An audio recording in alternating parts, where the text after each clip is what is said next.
To cure his white moonlight, my actor boyfriend sent me to an investor.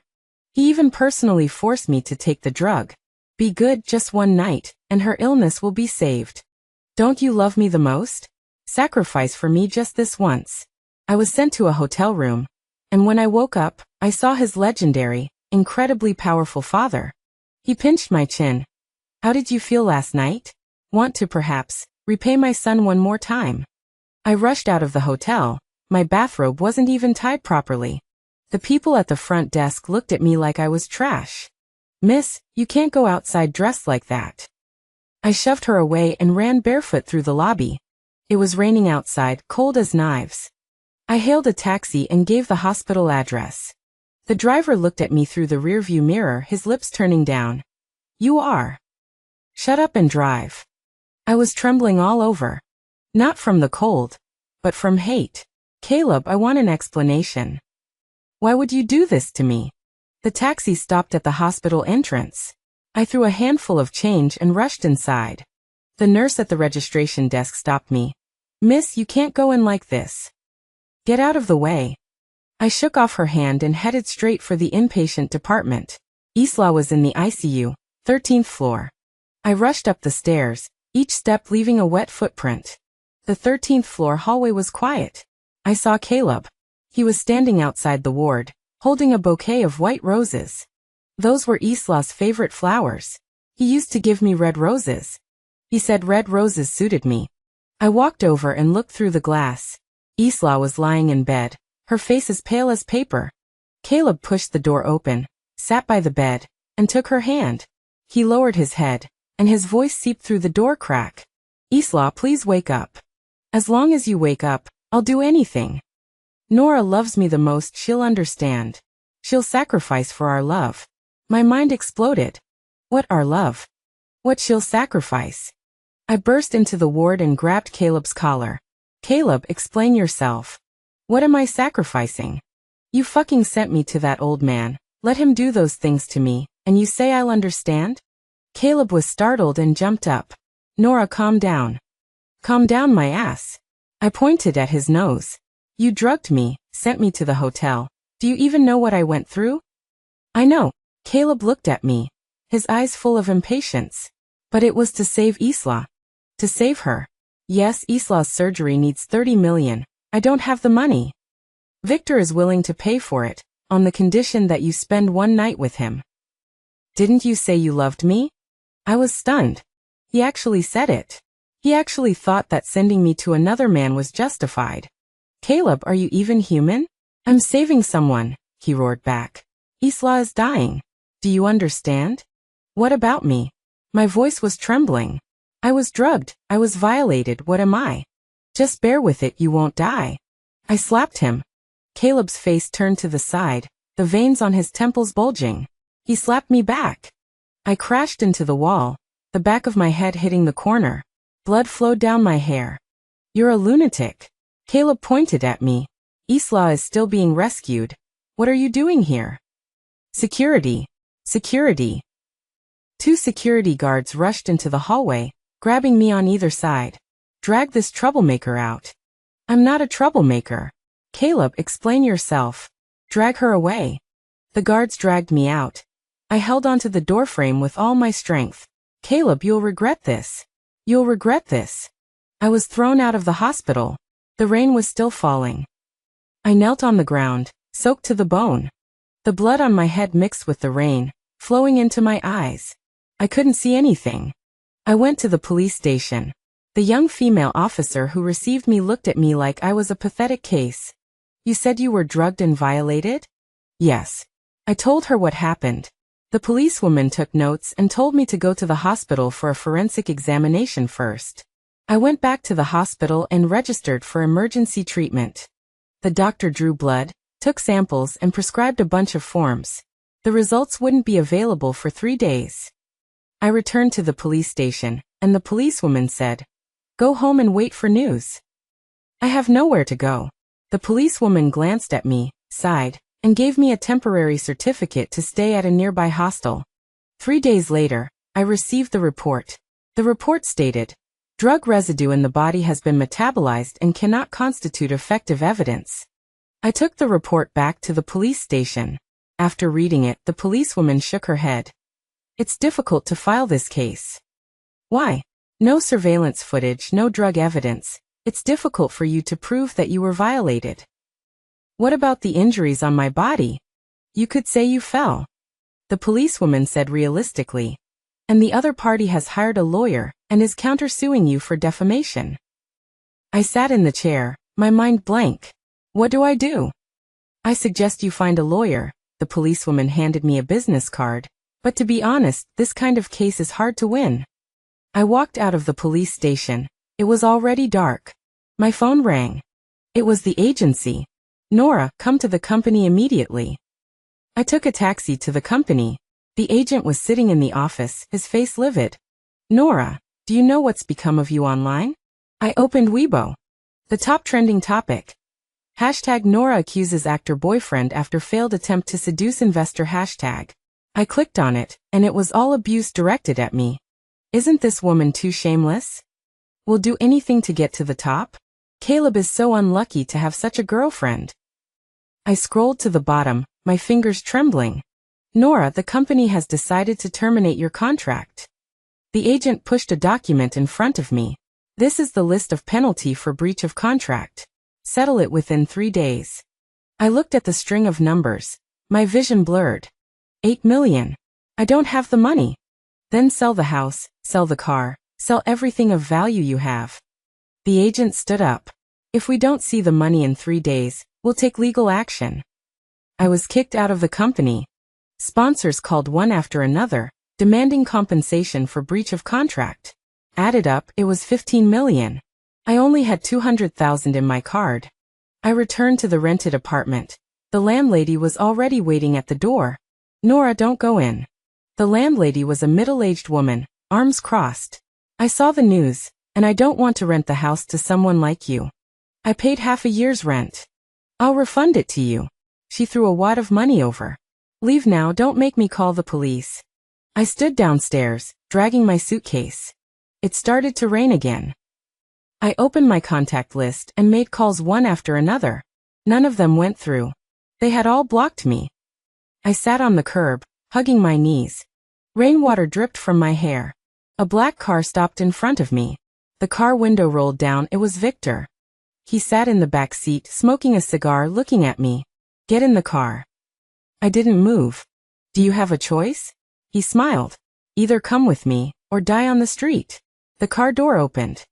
An assistant got out with a document and handed it to me. Miss Nora, this is the contract. I took it and opened the first page. Party B Nora voluntarily becomes the mistress of Party A Victor, and agrees to abide by the following terms. I. Party B shall not have any contact with any male beyond the scope of normal social interaction, including but not limited to Caleb. 2. Party B must be available at any time and fulfill all of Party A's needs. 3. Party B shall not disclose the relationship with Party A to the public. 4. Penalty for breach of contract. 50 million. I looked at the last item, my hand trembling. Miss Nora, will you sign or not? The assistant urged. I looked up at Victor in the car. He leaned back in his seat, a playful look in his eyes. What about your son? I asked. He doesn't need to know. Victor flicked the ash off his cigar. Sign it, and I'll pay off your debts for you. If you don't sign it, be prepared to be sued tomorrow. I held the pen, the tip pressed against the signature line. Rainwater hit the paper, blurring a patch of ink. I closed my eyes and signed my name. I moved into Victor's villa. That white building standing on the hillside, overlooking the entire city, became my cage, but also my battlefield. My goal, from seeking justice, became revenge. I endured everything from Victor. His orders, his possession, his drunken intrusions late at night. I was by his side, like an obedient dog. When he processed documents, I watched quietly. When he made business calls, I pricked up my ears and noted every name, every project. He mocked me. What, trying to learn from me? I lowered my head. I just want to know you better. He was satisfied with my answer. A month later, the Gu family banquet. Only 4 people sat at the long dining table. Victor sat at the head of the table, and I sat on his left. Across from us were Caleb and Isla. Isla's health had improved a lot, and she had some color in her face. The look she gave me was that of a victor, both boastful and condescending. Caleb didn't look at me once. He was only concerned with serving Isla food, gentle and considerate. A pot of Buddha jumps over the wall was brought up by the servants, steaming hot. Nora, try this. Victor scooped a bowl for me. Before I could even take it, Isla suddenly stood up, stumbled, and bumped into the corner of the table. The whole table shook violently. That pot of boiling Buddha jumps over the wall came straight towards my face. Ah! Isla let out a cry of surprise. I didn't do it on purpose. I leaned back and dodged like lightning. The scalding soup brushed past the tip of my nose and splashed on the wall behind me. Without the slightest hesitation, I kicked the chair Isla was sitting on. Bang! Isla fell backward with the chair. Before she could dodge, the remaining half of the hot soup was poured all over her. A heartbreaking scream echoed through the restaurant. She writhed on the ground, clutching her arms and legs, large blisters rising on her skin instantly. Isla. Caleb rushed over like a madman and hugged her.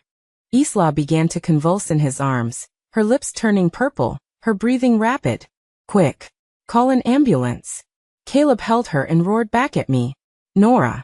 You poisonous woman! I'm going to kill you. He put Isla down and like a mad beast, rushed over and grabbed my neck. His strength was enough to break my neck. I couldn't breathe, my face turned purple. Stop! Caleb didn't stop. Victor picked up the table knife and held it against Caleb's side. I told you to stop. Caleb's body stiffened, and the force in his hands loosened. I collapsed to the ground, gasping for breath. Victor pulled me up from the ground and into his arms. He looked at Caleb and asked word by word, "You dare touch what belongs to me?" Caleb's eyes were bloodshot as he glared at me, humiliation and hatred almost overflowing from his eyes. The ambulance arrived quickly. Isla was lifted onto a stretcher, and Caleb followed the vehicle. In the vast restaurant, only Victor and I remained. For the first time, I tasted the flavor of power. I leaned against Victor's chest, my voice very soft. President Victor, I don't want to be just a pretty vase. I want to learn something. I discovered I was pregnant. After being tormented by Victor until the middle of the night once again, I stood in the bathroom, looking at the clear 2 lines on the pregnancy test. My stomach churned violently. I rushed to the toilet and vomited until I was dizzy. This was Victor's child. The devil's child. I hated this life. It was proof of all my humiliations. I couldn't keep it. I found an old, hidden phone and secretly contacted a black market clinic. We arranged a time and place. I made an excuse to go shopping, shook off the driver, and got out of the car at the agreed-upon alley entrance. The clinic's door was right in front.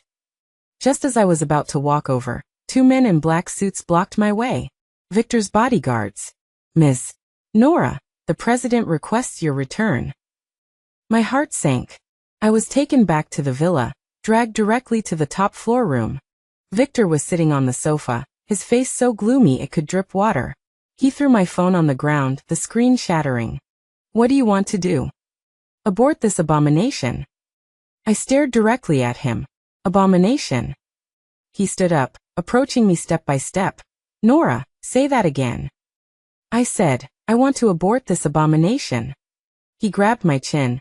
His grip so tight it felt like he was going to crush my bones. You dare. He threw me onto the bed and locked the door. I was completely imprisoned. The windows of the room were welded shut, and there were guards outside the door 24 hours a day. The next day, Victor came again. He threw me a tablet. On the screen were photos of Isla and Caleb taking a walk in the hospital garden. Isla leaned against Caleb's chest, smiling brightly. Nora, listen carefully. Victor's voice sounded like it came from hell. You must give birth to this child.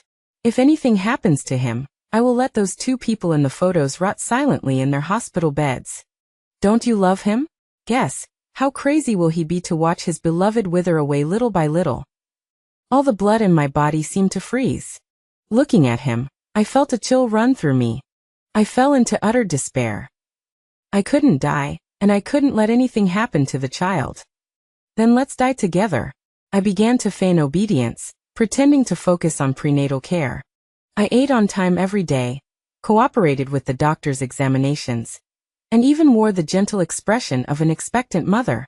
Victor relaxed his guard. Taking advantage of the bodyguard's inattention, I used another old phone that I had secretly hidden to contact the city's most famous paparazzi. I have a big story to break. GU Corporation President Victor imprisons film star girlfriend. Father and son share one woman.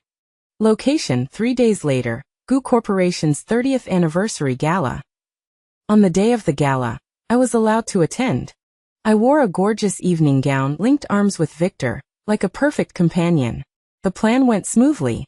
After I signaled the paparazzi, the doors to the venue were kicked open, and countless reporters and flashes of light flooded in. President Victor, what is your relationship with Ms. Nora? Is it true that you imprisoned her in a villa? Does Mr. Caleb know about your relationship with Ms. Nora? The scene was chaotic. I waited for Victor to panic, waited for his reputation to be ruined. But he didn't. He calmly picked up the microphone, signaling everyone to be quiet. Everyone, please give me a moment to explain this farce. The large screen in the venue suddenly lit up. It was playing surveillance footage of me signing the mistress contract. It was me voluntarily getting into his car. It was me saying to the assistant, "I'll sign it." Then there was all sorts of evidence of me asking him for luxury goods, those edited conversations, turning me into a greedy gold digger. Victor's voice sounded pained. My son Caleb was unlucky in love, deceived by this woman, and even went so far as to turn against me in order to raise money for her. As a father, I had no choice but to resort to this strategy, to make her recognize reality and stay away from my son. I never expected her to be so unrepentant, and even want to destroy the GU family's reputation in this way. He acted like a benevolent father who endured for the sake of his beloved son, and reluctantly separated the lovers. All the cameras in the room were pointed at me. Shameless. Get out.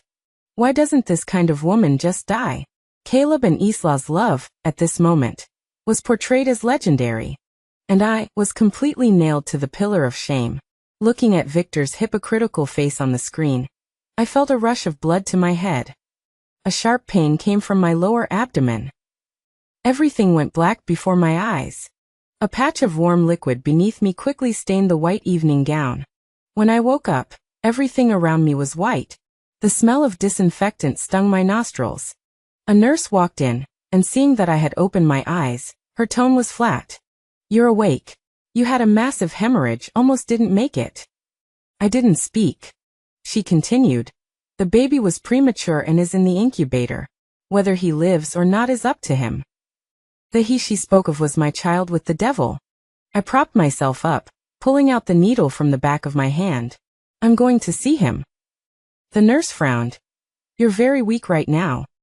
I said, "I'm going to see him." My voice was calm, but she shivered and didn't stop me. Inside the incubator, the baby was as small as a cat. His skin was red, and he was covered in tubes. I looked at him and felt nothing. No love, no hate.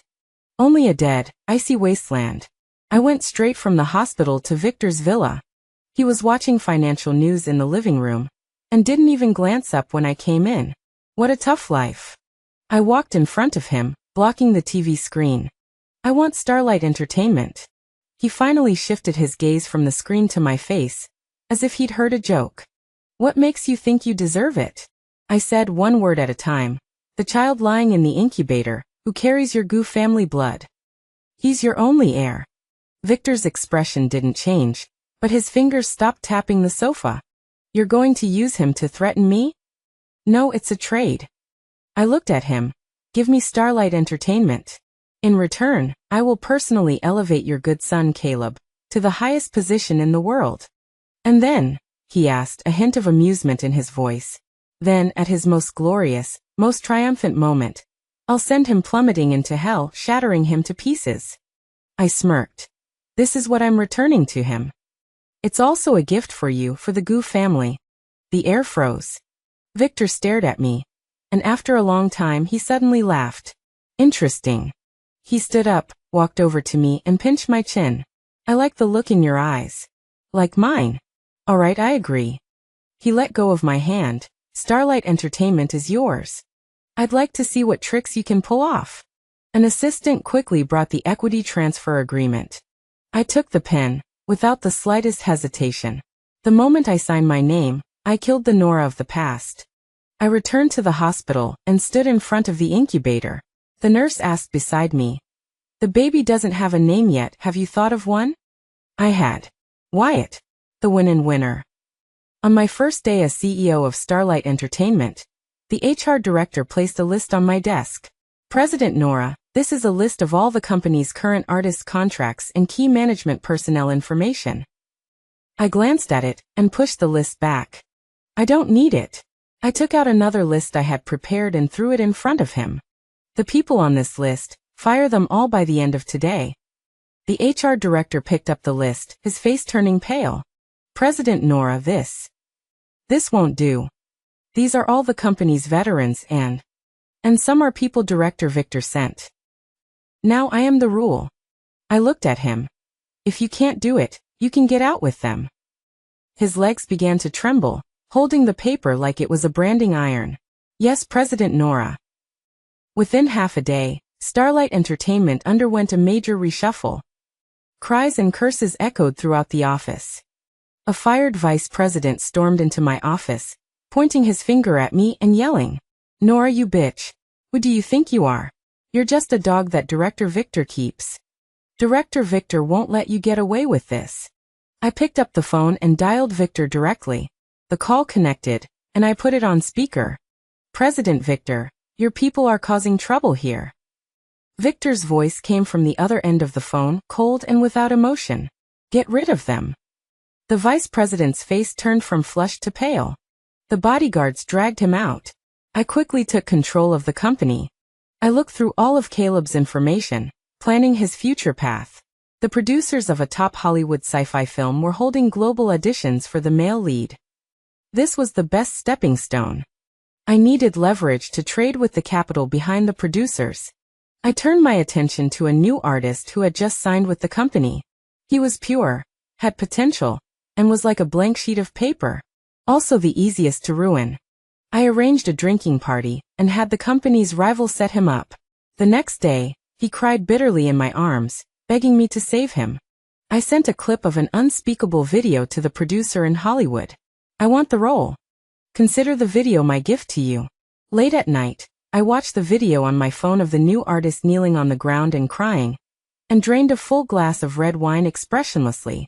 I flew abroad, personally overseeing the production, clearing the way for Caleb. He was stunned when he saw me. "Nora? What are you doing here?" "Mr.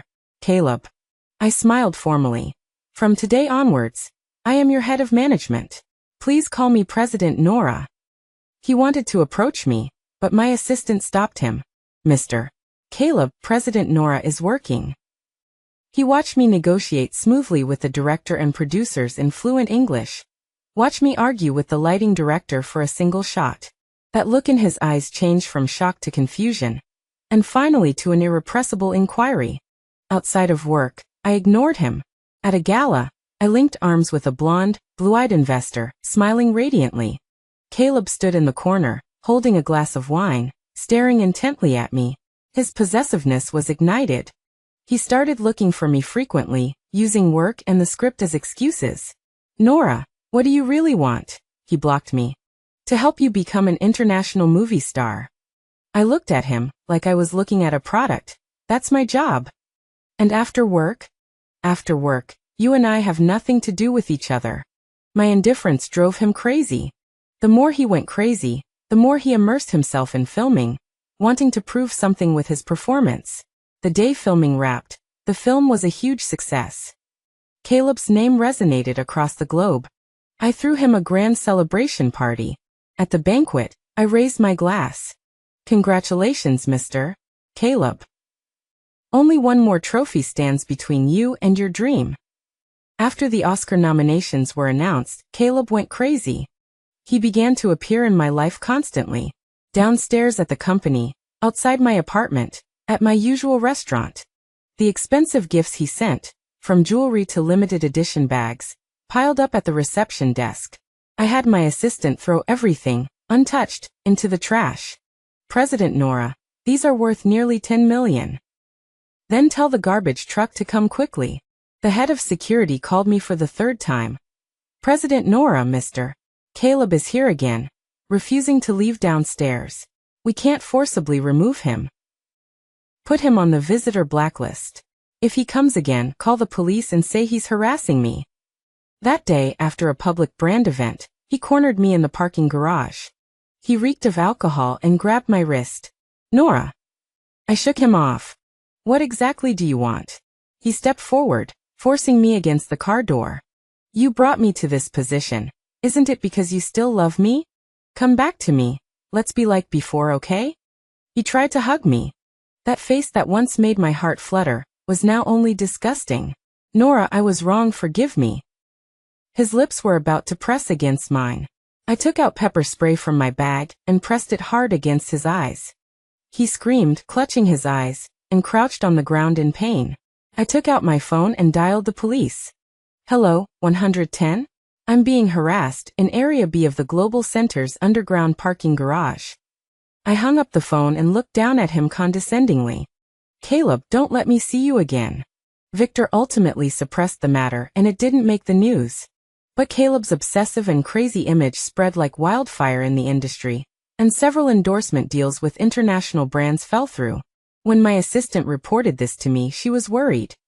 President Nora, if this continues, it will greatly affect Caleb's commercial value. Continue.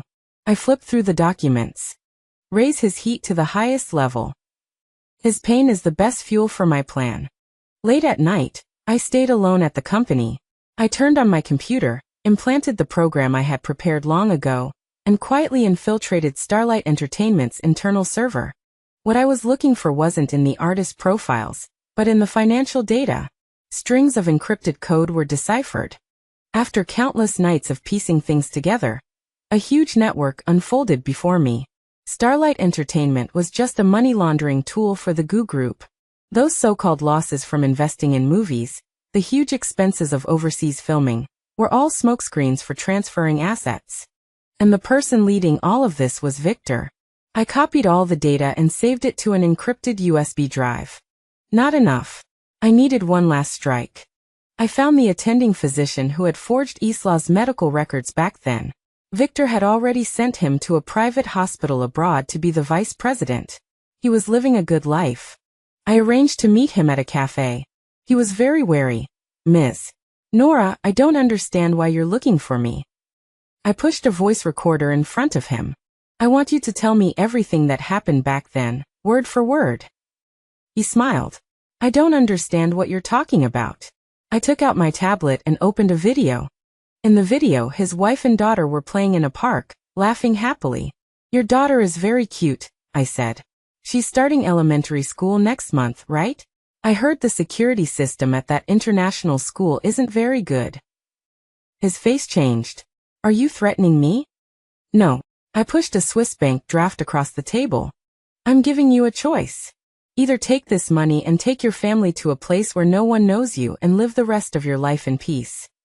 Or I'll hand over the evidence of the GU Group's money laundering to the police, and you as a participant, guess if Victor will let you be the first to go to jail and take the blame? He stared at me intently, his forehead covered in cold sweat. Half an hour later, I walked out of the cafe with the voice recorder in my hand. The night before the award ceremony, I sat in the study of the villa. 3 folders lit up on the computer screen. GU Group financial transaction data. Attending physician recording. A special blessing. I picked up my glass and gently touched it to the night view of the city outside the window. Wyatt. The show is about to begin. The highly anticipated International Film Festival Awards ceremony. When the presenter announced Caleb's name, the whole audience erupted. He walked onto the stage in a custom-made suit, and accepted the trophy representing the highest honor from the legendary director.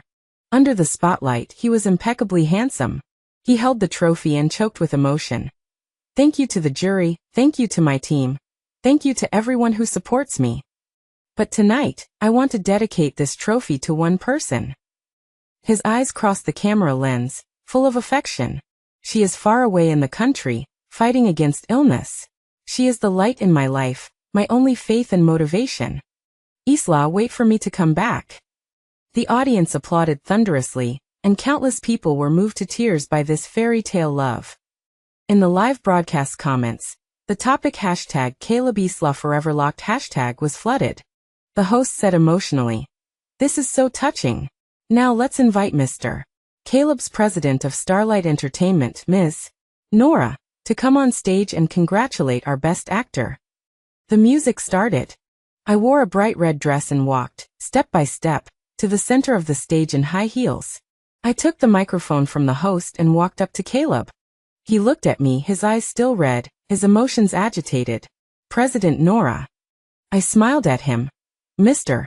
Caleb, congratulations, your wish has been fulfilled.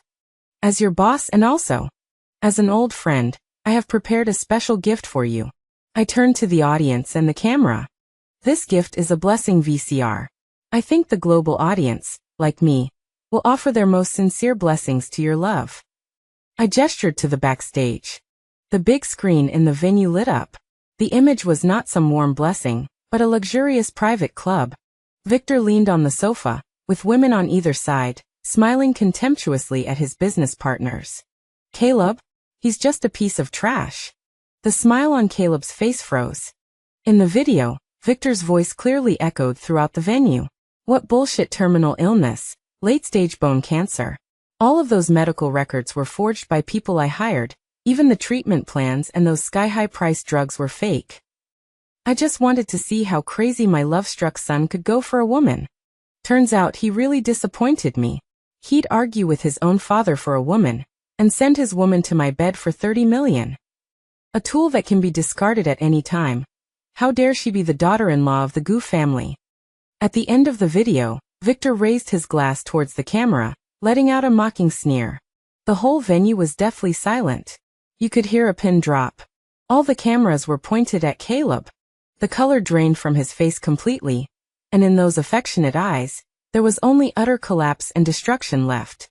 The trophy in his hand clattered to the ground, smashed into pieces. The live broadcast signal was urgently cut off. The screen went completely black. But I knew that video had already spread like a virus, to every corner of the world. I watched him looking lost and bewildered, and didn't say a word. I turned and walked off the stage. The game was over. I walked off the stage. Security personnel rushed past me, trying to control the scene. Reporters screamed questions. Camera flashes blinked incessantly. On the stage, Caleb stood motionless. The broken trophy lay at his feet. He stared at the blank screen, his face filled with disbelief. "Impossible." His voice was as if his throat was being strangled. "This isn't real." He started shaking his head faster and faster. "It's fake. It's all fake," he roared, snatching the microphone from the host. "You've all been deceived. My dad isn't that kind of person. Isla isn't either." He pointed at me, his eyes bloodshot. "It's you, Nora.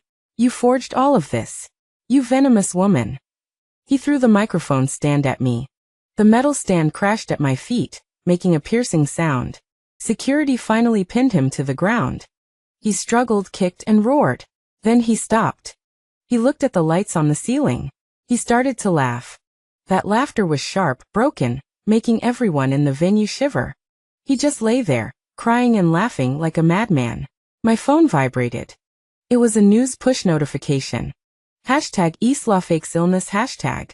I tapped on it. The article included a video. It was a secretly filmed recording from her hospital room, right after I splashed her with soup. She was on the phone, her voice full of gloating. "Don't worry, Mom. Just a little burn, it'll be fine in a few days. Caleb is so heartbroken for me, and Nora, that bitch, is completely hated by him now." What bone cancer?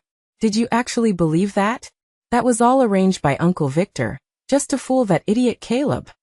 Once I marry into the Gu family, your good days will come. The video cut off. Below was a scanned copy of her real medical report, which only stated minor skin abrasion. Further down was a long list. Every designer bag, every piece of jewelry, every property, was bought with the money she raised for her treatment.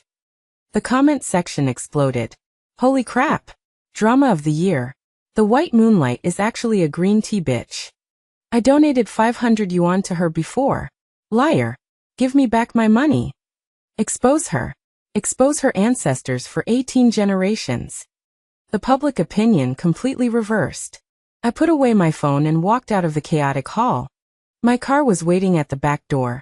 As soon as I got in, my assistant handed me a tablet. President Nora, everything is ready. I looked at the screen. There was only a huge red button on it, with the word send written on it. My finger hovered over it.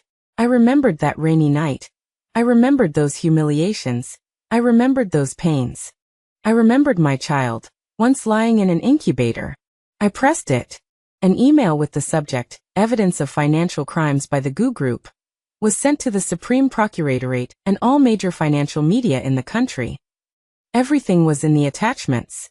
Fake contracts, the flow of overseas accounts, the complete evidence chain of Victor's money laundering empire.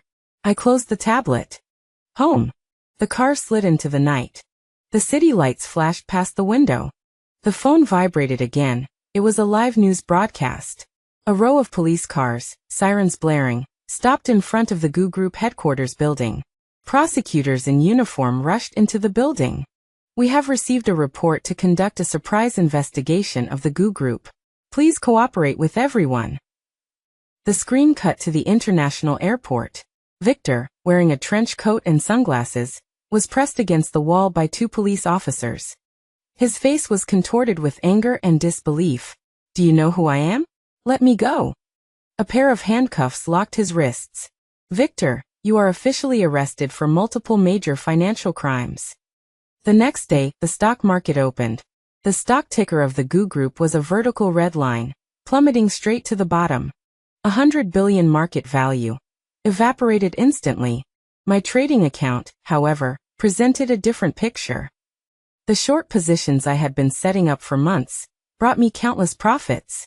I looked at the news reports about the GU Group's assets being completely seized. I calmly poured myself a glass of water. The news anchor's voice was heavy. The once powerful business empire collapsed overnight. I turned off the television. The room was very quiet. 3 months later. My new office overlooks the entire city. The assistant placed a document on my desk. President Nora, the final verdicts are all in. I didn't open the document. Tell me. Victor, found guilty of multiple charges including financial fraud, money laundering and insider trading, sentenced to life imprisonment, deprived of political rights for life, all personal assets confiscated. I nodded, my face expressionless. Next. Isla, found guilty of participating in fraud, sentenced to 10 years in prison. I heard she got into a fight in prison, her face was scratched, and a large chunk of her hair was pulled out. No one dares to mess with her now. The assistant paused. As for Caleb, what about him? He was diagnosed with severe schizophrenia.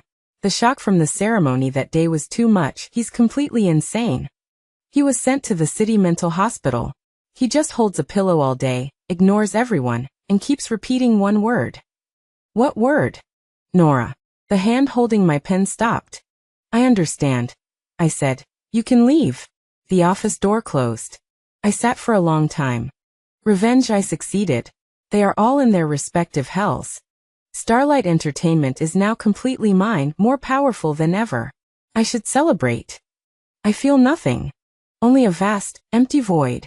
The sun is setting, the sky is orange and purple. Beautiful. I can't feel it. The nanny called.